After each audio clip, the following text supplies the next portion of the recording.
on the line. Here we go. 2, 3, and I'm gonna mess you up.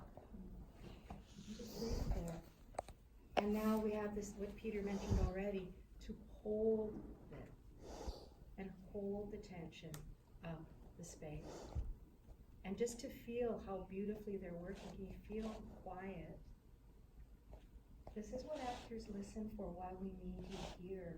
Because I can't gauge how well we're doing, how well we're making. What tells me how well we're making is the quality of this. Can you guys feel this? And you can't feel this when you're jazz hand before me. You can. And step out and release it. You have all the power.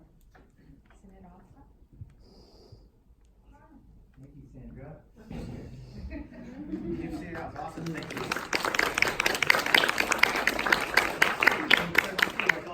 They're just regular kids now.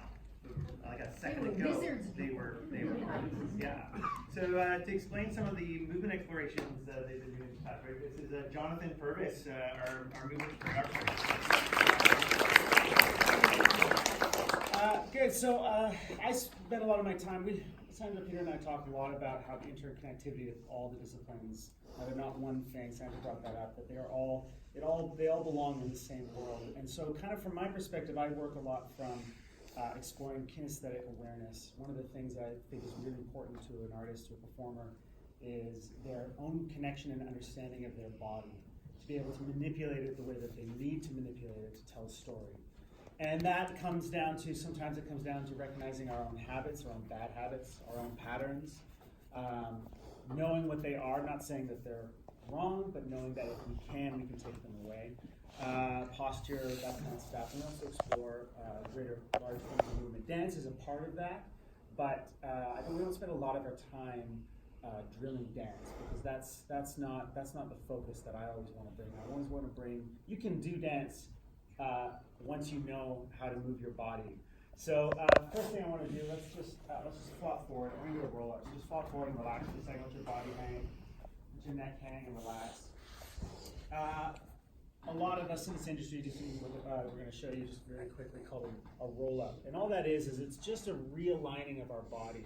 So on your own time, you guys, really slow, just reset your body, do a slow roll up, find each vertebrae.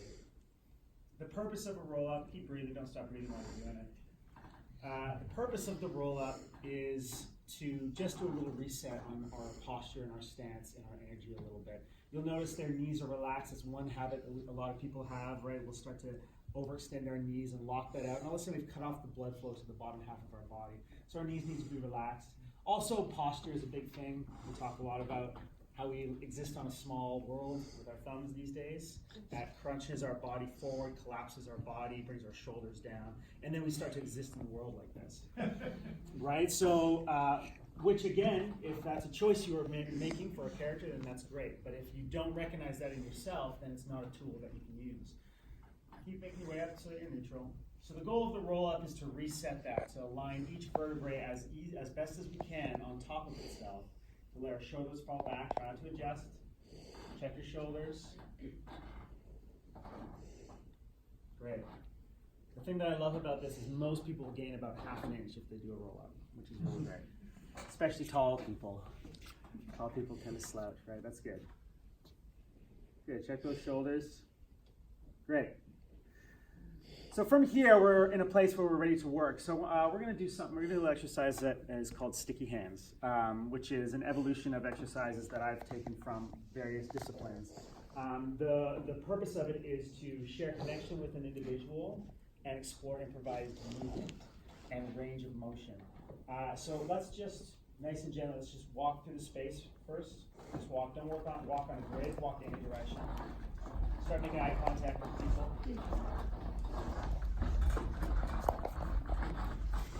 Fill the space, bounce the raft, don't let it get tight. When you feel an impulse, when you pass someone, go ahead and make connection with the wrists. Start to explore. There will be one person out because we're odd. One person who is out, keep walking through space. Shanann, keep walking through space. Yeah. Shanann, when you feel like it, go and just take a partnership. Just remove someone. The odd person out, just keep walking until you feel an impulse. Move slowly, move together. Eyes open right now. Good. Shanann, just take a partnership. Move someone out of the way. Then you can just step right. That's good. There you go. Very nice. Take your time, Rhiannon. So what they're doing here, they have a simple connection, the back of the wrist. Okay, Rhiannon, simple connection, back of the wrist. So by connecting with the back of the wrist, this means we can't physically manipulate each other, right? If we were holding each other or shaking hands, then all of a sudden we have the power to move and control. Instead, we're connected just to the back of the wrists.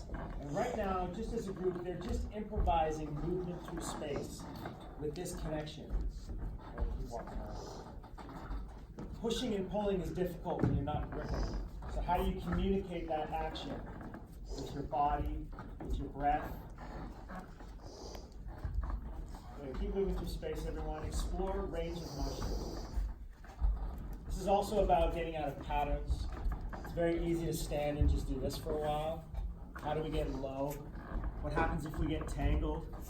How do we move through space in a different way? Keep exploring. And keep reading. So this exercise has many, many uses.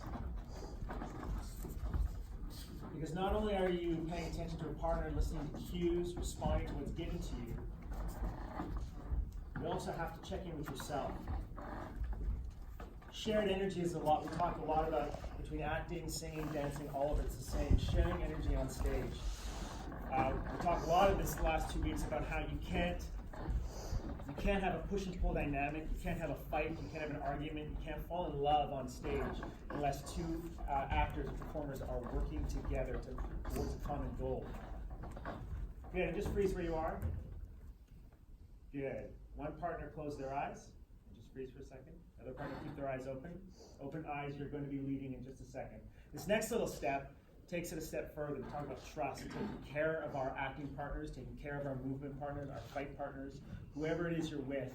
So we're doing the same exercise now, but one partner is just strictly a follower with their eyes closed, which changes the sensation of communication, how we move through space, and adds a certain amount of risk. So the people with their eyes open have to take care, protect their partner from crashing into other people, crashing off the stage, crashing into the curtain. Go ahead, when you're ready. For the performers, it changes the experience dramatically with your eyes closed. Forcing you to relinquish control, to just listen, which is the same as responding in a scene with dialogue.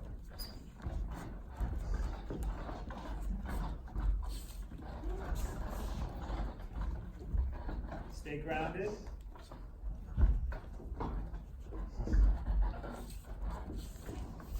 You'll notice they're not crashing into each other.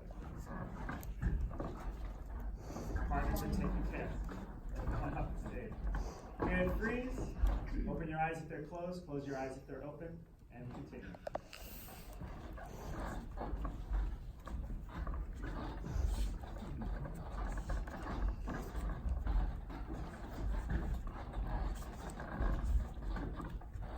Steal a partner, man. Okay. Get in there. That's right.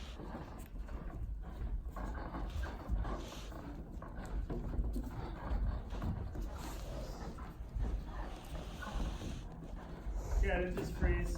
Open your eyes if they're closed. Look at your partner. Take a second to relax. Breathe in with the experience. With people watching for the first time.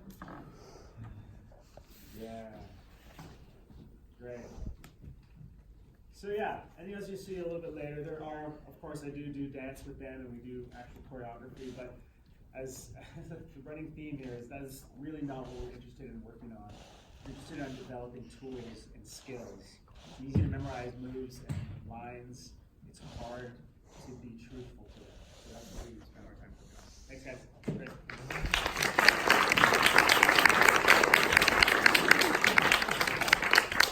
Step in. See? You can do that now. They couldn't do that 2 weeks ago. Awesome. indirectly at a slow tempo to your starting places. So now we want to apply some of these things to songs and choreography, movement, text. We want to explore all this kind of stuff. So we do work on a few pieces, and we're going to show them to you now. You might notice some of the elements that we played with. We play with them in the song. So what we've come to is not necessarily a finished production, but this is still an exploration, and then trying to help again dig into this work again while being witnessed. So Sean Dayton on piano, thank you for being with us, and here are these fantastic young artists doing their thing. Away we go.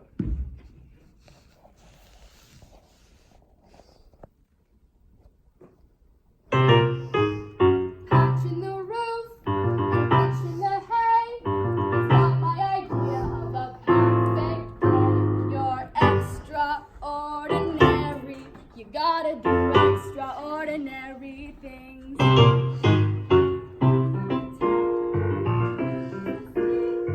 Over the sides of the compost heap. When you're extraordinary, you think about extraordinary things. Oh, I once knew a man with each day the same, safe and scenic.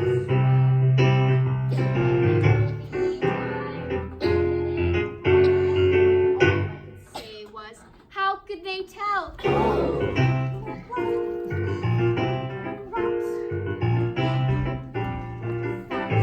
But it's unnecessary for someone who is very extraordinary like The floorboards are squeaking and the chimney's in need of repair. the garden has brambles and the yard is a shambles. Well, I'm terribly sorry, but I don't care. I gotta be someone who lives all of her life with superlatives. I'm extraordinary. I gotta do extraordinary things. Give me my chance and give me my wings. And don't make me think about everyday things. They're so secondary for someone who is very extraordinary.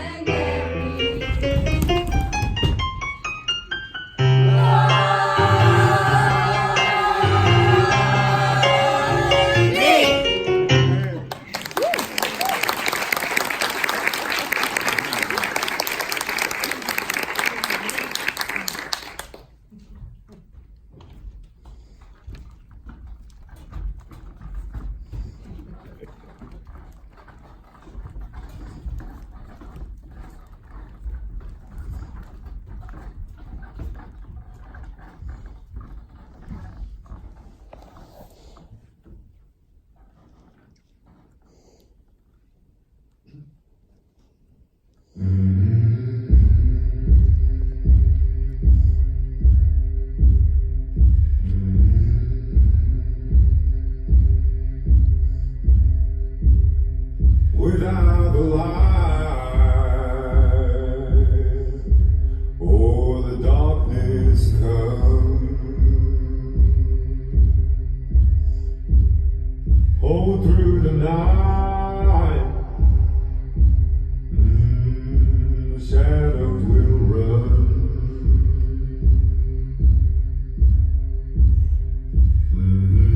Fend off the enemy, sing out the jubilee with all the fire we can breathe.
hand. We're going strong, heading up down the river. Oh Lord, I feel the reveling.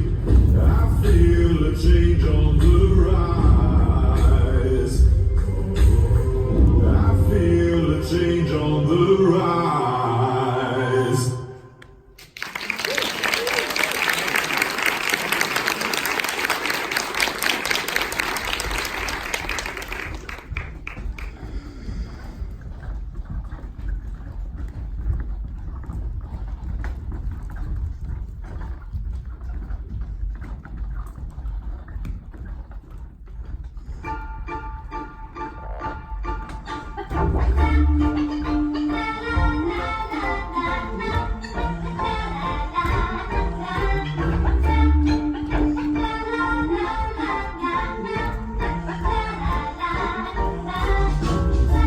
I feel like a pin on the map in the middle of Spaghetti Road. I know there's a light at the end of the tunnel. It seems so narrow. Trying to find